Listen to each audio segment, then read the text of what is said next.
करने वाले थे वो तो चले गए, वो तो चले गए कि क्या करने से कौन सा कृत्य का क्या फल मिलता है। सिर्फ और सिर्फ मनुष्य जोड़ी में उसमें गरुड़ पुराण में यही लिखा रहता है। हमने 25 गरुड़ पुराण सुने, यानी 25 आदमी के मृत्यु के अवसर पर जो गरुड़ पुराण सुने, भले 10 दिन नहीं सुने, 6 ही दिन सुने, 7 ही दिन सुने, लेकिन गरुड़ पुराण सुने और दिल से शुरू से अंत तक उसमें यही दिया हुआ है कि किस जोड़ी में किस फल की प्राप्ति होती है। मनुष्य जब मरते हैं, जो अपने जीते जी जो सत्कर्म करते हैं उसका क्या फल है, दुष्कर्म करते हैं उसका क्या फल है, पहले की जन्म में वो क्या थे, उस जोड़ी में क्या करना पड़ा, आगे की जोड़ी में आज के कर्म का फल, अगले जोड़ी में हमें क्या करना है, ये सारे कृत्य का वर्णन गरुड़ पुराण में रहता है। शिव पुराण जब पृथ्वी पर शिव का अवतरण हुआ तो शिव पुराण का प्रचलन हो गया। सब लोग जानते हैं कि शिव पुराण की कथा में शिव की ही कहानी, पार्वती की ही कहानी आती है। विष्णु पुराण विष्णु की कथा आती है। इस प्रकार से 10 पुराण थे, लेकिन आज 11वां पुराण परम पूज्य श्री राम शर्मा आचार्य के द्वारा वेदज्ञ कहा गया है, जो वेद के निर्माता भी हो गए, उनके लेखनी से लिखा हुआ ये प्रज्ञा पुराण की कथा है। अभी के समय में विष्णु भगवान को कोई नहीं देखा, सिर्फ उनके चरित्र चिंतन को पढ़ते हैं और प्रतिमा को देखते हैं। गरुड़ पुराण कोई नहीं देखा है, सिर्फ कर्म करके देखते हैं, मर जाते हैं तो देखते हैं कि स्मशान में गए और उनको जला करके आते हैं, तो आज से गरुड़ पुराण की कथा होती है। बेचारे जो सत्कर्म करते वो तो दुष्कर्म और सत्कर्म करते करते चले गए। लेकिन ये भी सुन लीजिए, जब हम लोग मर जाते हैं तो क्या करते हैं, बेचारे स्वर्ग के राजा हो गए। कौन जानता है स्वर्ग के राजा हो गए? कहीं गरुड़ पुराण में है क्या? नहीं, उसमें कर्तृत्व का फल दिया हुआ है और कहीं नहीं है कि मर जाने के बाद वो राजा हो जाता है। घोर कष्ट भी झेलता है और स्वर्ग नरक को यही पर है।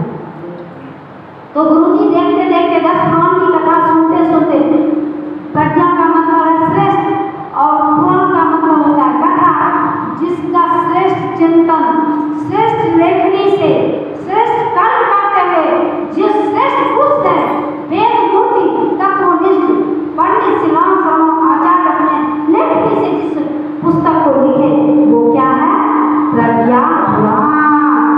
और प्रज्ञा पुराण के कथावाचक तो श्रेष्ठ श्रेष्ठ मनीषी भी करते हैं, लेकिन मैं तो श्रेष्ठ मनीषी नहीं हूँ, लेकिन श्रेष्ठ मनीषी का पुत्र अवश्य। तो मैं उतना तो नहीं कहूँगी, लेकिन कुछ उनका लिखा हुआ जो होगा, उनके लेखनी से लिखा हुआ है, उस लेखनी को मैं पढ़ करके तो सुना सकती हूँ। ये तो गुरु की कृपा है। तो चलिए आज प्रज्ञा पुराण की कथा, आपके जो कथावाचक महर्षि विनोद जी थे वो तो अभी नहीं है, वो तो चले गए हैं तपोवन, जिसमें सेवा संयम साधना करनी पड़ती है।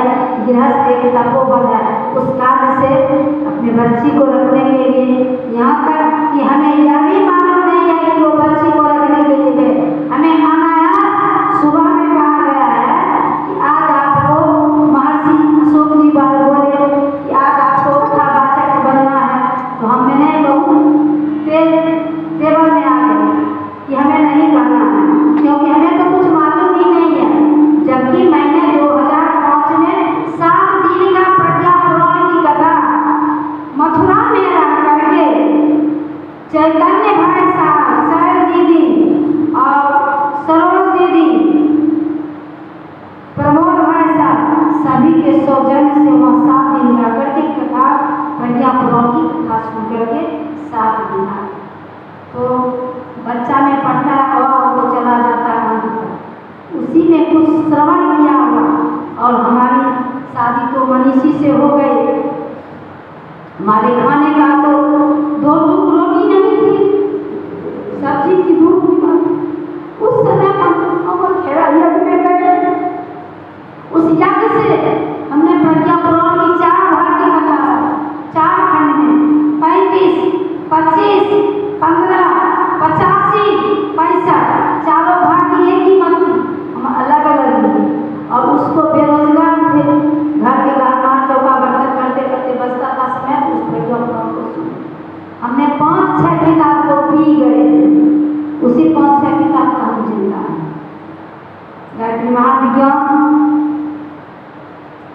उसमें भी 4 भाग गायत्री महाविज्ञान, उसको संकलित 3 भाग, तीनों को संकलित करके ये चला।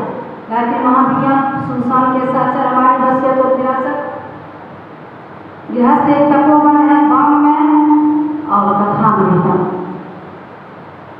भले जाने का टिकट संत जी के साथ चले जाते थे, लेकिन सत साहित्य में संगत करके हमने अपने जीवन को उतारा। वो भी और वेद भी हमने खरीदा, जिसमें वेद का कीमत मुश्किल से 950 रुपया था, 8 खंड था उस समय का। अभी हम 1800 में वेद का, वो भी वेद मेरे गुरु जी अपने जगह पर से कहीं चले गए घूमते घूमते, तो कल परसों खरीद करके रखे। मेरे पास